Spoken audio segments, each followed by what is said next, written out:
Hello class, my name is Travis Rutherford. I'm going to be going over opening statements in a criminal trial. So these opening statements, they actually serve several different purposes. The main one being this is a chance for attorneys to pretty much present the case.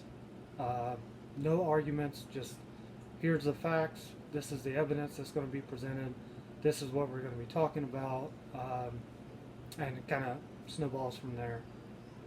This also gives the attorneys a good chance to kind of start building that rapport with the jurors.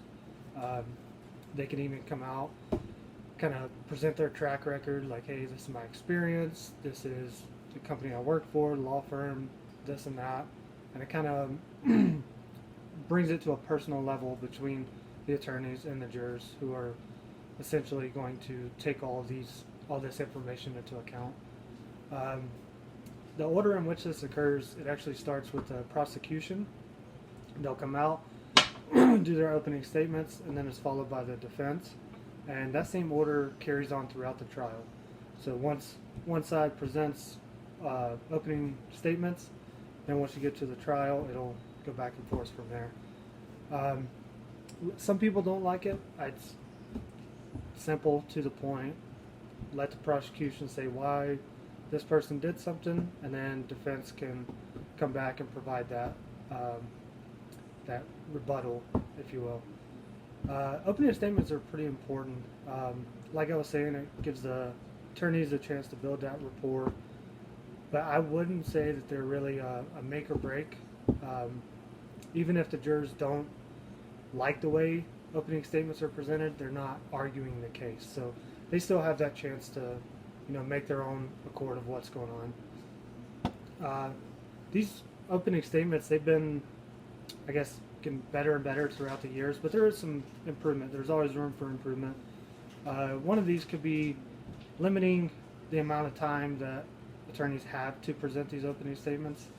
I know some may see taking a long time as an advantage, depending on the case, depending on the jurors, depending on the judge, jurisdiction, all that. So having a streamlined, this is how much time you got, don't provide arguments, and move on from there, which leads into the latitude that some judges do grant. So this is kind of throwing in some of the argumentative side of the trial into these opening statements. Some judges allow it, some don't. It depends on jurisdiction, depends on the judge for sure.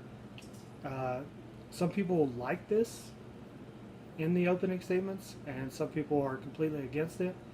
I could see how being against it would be a better idea.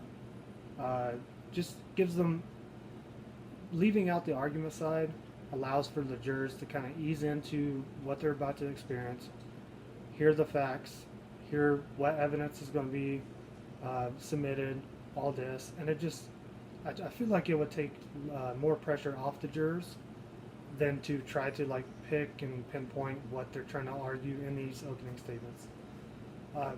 So that's all I got for you guys. Feel free to leave your feedback and look forward to it.